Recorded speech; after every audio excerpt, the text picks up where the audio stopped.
Para eso lo corto y es más fácil.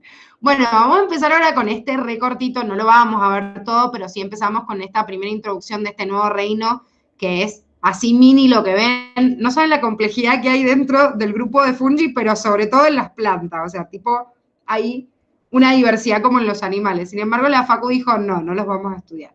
Otro error yo creo grande, chicos, porque ustedes no saben la cantidad de, bueno, muchas las deben conocer, pero la cantidad de sustancias que son incluso antibióticos o que son paliativos y medicamentos que derivan del reino Plantae.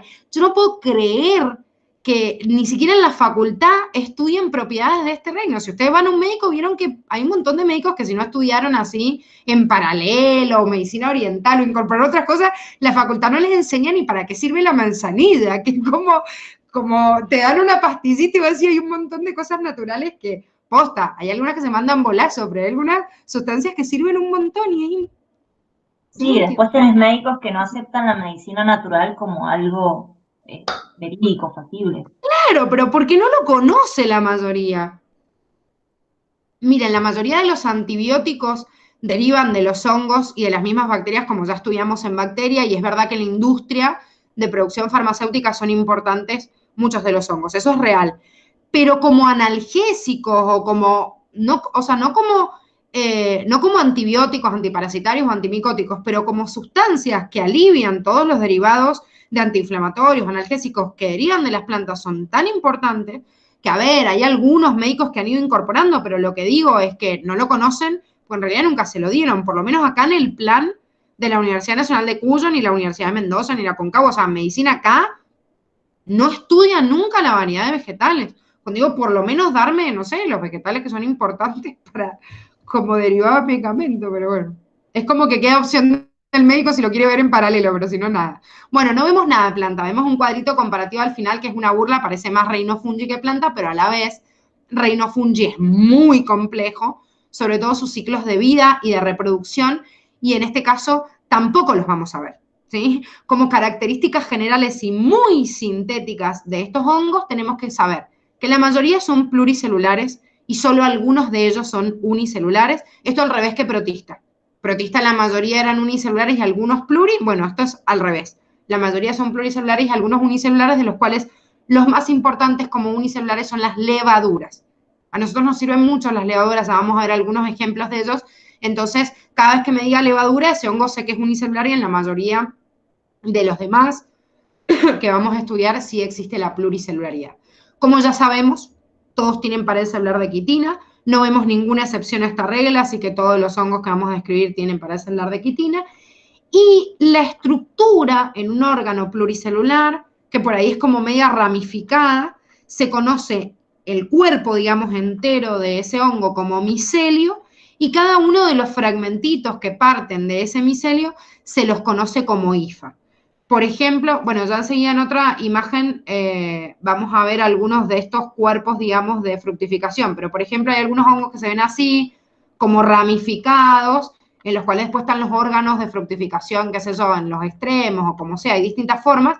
Bueno, es como que el micelio sería toda la forma del hongo y cada uno de estos fragmentitos, cada una de estas ramitas, sería una hifa, un fragmento fúngico, ¿sí? Del cual se empieza a dividir y generalmente se reproducen de forma longitudinal, generando como una estructura filamentosa. Por eso se lo llama fragmento fúngico o filamento fúngico a esa hifa. De esto, miren chicos, parte un estudio sumamente complejo en los hongos, incluso la alternancia de generaciones que tienen entre su fase de vida sexual y asexual es muy compleja, pero todo esto la facultad no se los va a pedir que lo vean, sí que sepan que existe obviamente alternancia de generaciones, porque incluso en los ciclos vitales, en el ciclo celular lo vimos.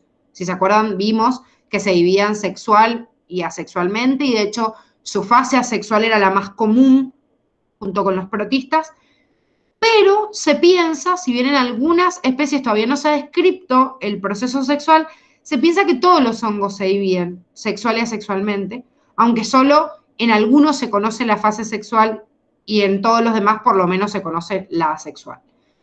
Hay muchos hongos de vida libre, algunos de ellos son saprófagos y son los que justamente tienen este importante rol ecológico como descomponedores, que también lo vimos en ecología, junto con las bacterias, son los organismos especializados en volver a reciclar la materia para que el productor después vuelva a partir en esta recirculación de materia, pero algunos de ellos son simbióticos y otros parásitos.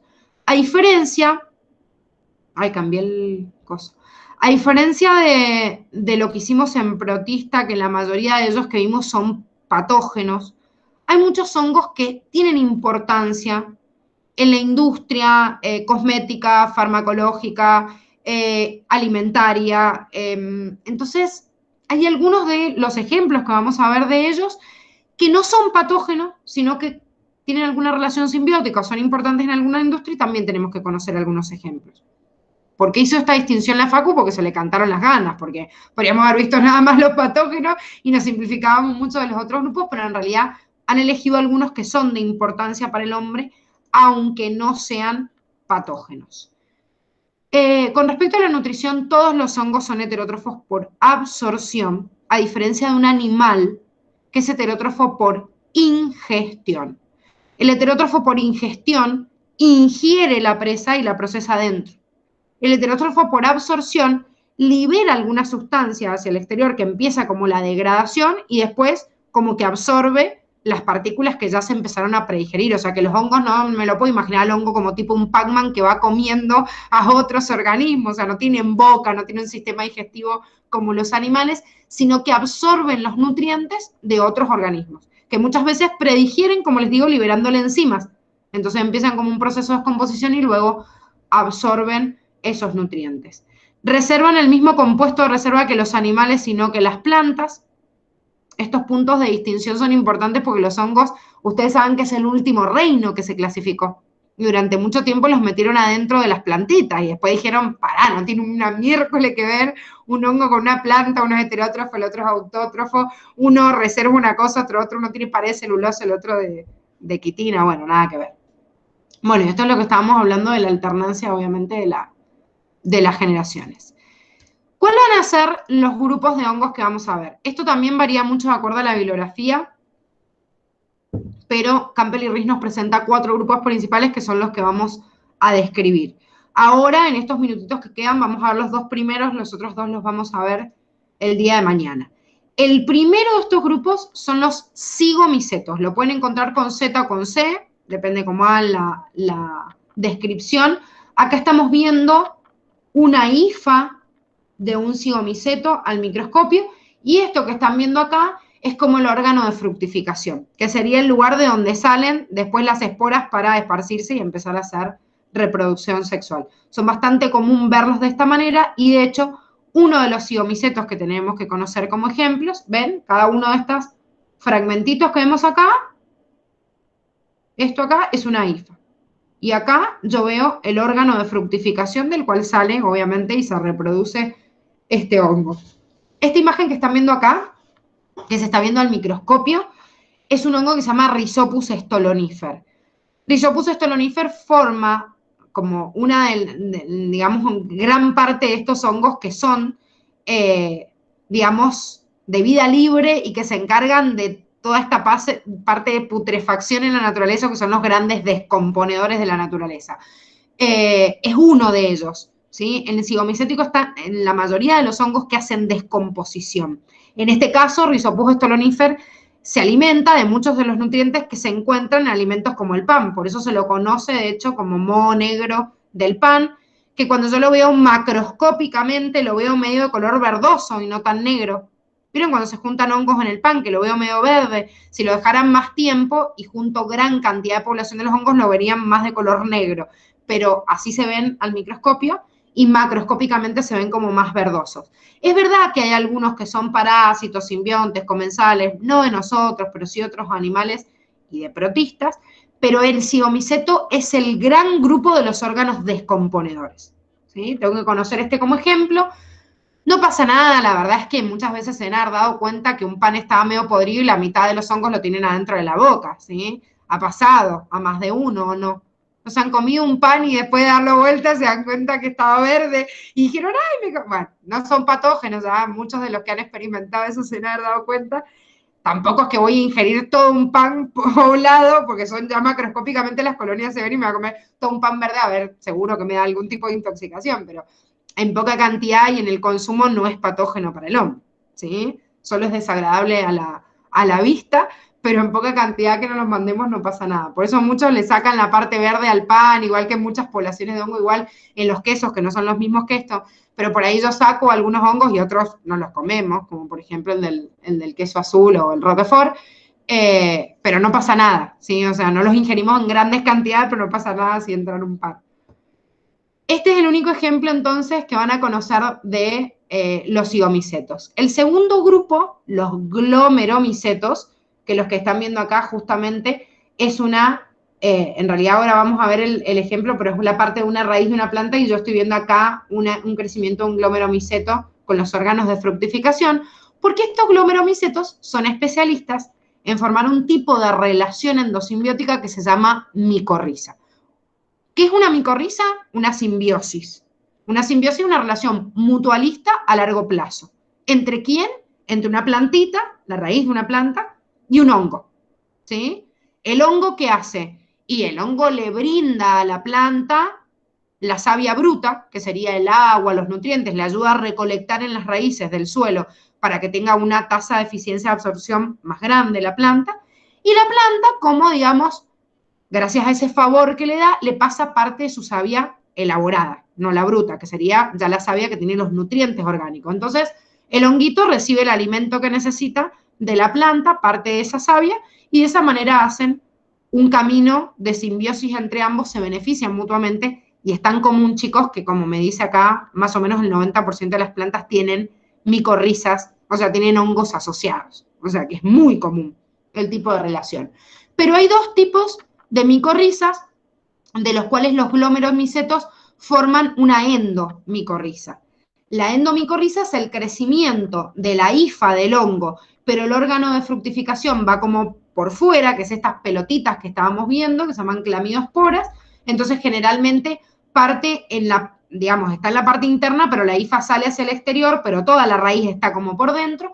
En cambio, las ectomicorrizas o por fuera, nada más agarran pequeños puntos de crecimiento como para fijarse a la raíz, pero todo el crecimiento del hongo va por fuera de la raíz.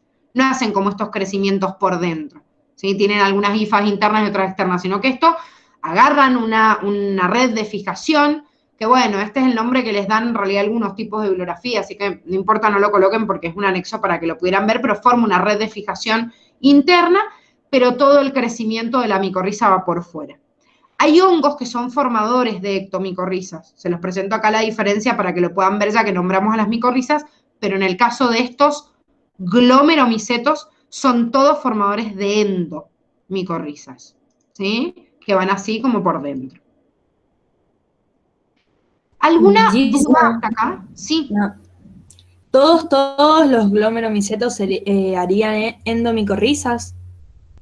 Sí, todos los O glomeromicetos son formadores y es el de rol endo- ecológico, digamos, como más importante que tienen. Claro, nunca me voy a encontrar una ectomicorriza. Con glomeromicetos. Ajá, sí, No, no, claro. no. Claro, con glomeromicetos no porque son formadores endomicorrizas, pero miren chicos, en realidad hay tantas especies que la verdad por lo menos desde lo que les toma la facu no, porque para colmo, bueno, ya vamos a ver mañana que terminamos esto, el otro grupo de hongos que son los basidomicetos son formadores de micorrizas y la facultad los toma como ectomicorrizas, pero en realidad los ascomicetos, que es el otro grupo, también forman ectomicorrizas. Y yo eso por lo menos en los exámenes de la facultad siempre lo he encontrado de esta manera. O sea, sí, pueden haber algunos formadores de otros, pero no son especies que les toma la facu. La facu generalmente toma glomeromicetos como formadores de endomicorrizas y dentro de las ectomicorrizas pueden ser basidomicetos o actinomicetos, que son otros dos grupos que son los que vemos mañana. ¿Sí? Bien, Pero bien, bien. se los van a tomar así como en esos grupos, pues son los principales o los más abundantes. Para empezar a ver cuál forma ecto y endomicorriza, la verdad que tendríamos que ver géneros y especies, y la verdad que, como les digo, lo vemos muy por encima a este reino. El reino de los Dice honguitos. ¿Sí? que es, viste en la imagen el esporangio, es como Va, es parte del hongo, ¿no? Pero ¿para qué es? En realidad hay una diferencia entre la clamidospora, como está puesta acá, y el esporangio, dependiendo qué fase, primero qué tipo de hongo es y qué fase reproductiva tienen. Pero acuérdenselo porque no me nombra nada la facultad de distinción entre clamidospora o el cuerpo de fructificación de un ascomiceto o de un cigomiceto, un glomeromiceto. Estudiénselo como todo en general como un cuerpo de fructificación, cuando vean como estas pelotitas, que es un cuerpo de fructificación en donde están en el interior, digamos, la base para reproducirse. ¿Por qué les digo la base? Porque hay algunos de estos órganos de fructificación que tienen las esporas que permiten la reproducción asexual y en otros, como en el esporangio, van a terminar desarrollando el órgano que después crece y me da el gametangio. No sé si ustedes se acuerdan de gametangio, esporangio, que había como una fase en los ciclos vitales que les explicaba la diferencia en las plantas, en fases de vida sexual y asexual, quiénes eran formadores de esporas y de gameta, para hacer la fase diploide y haploide. Pero en los hongos tiene otra interpretación el esporangio. Entonces, como no me los nombra, no se metan ahí para no hacerse lío, nada más tómenlo como el cuerpo de fructificación, que es el lugar en donde están los componentes que van a permitir la diseminación de este hongo. ¿Sí? Ok, dale.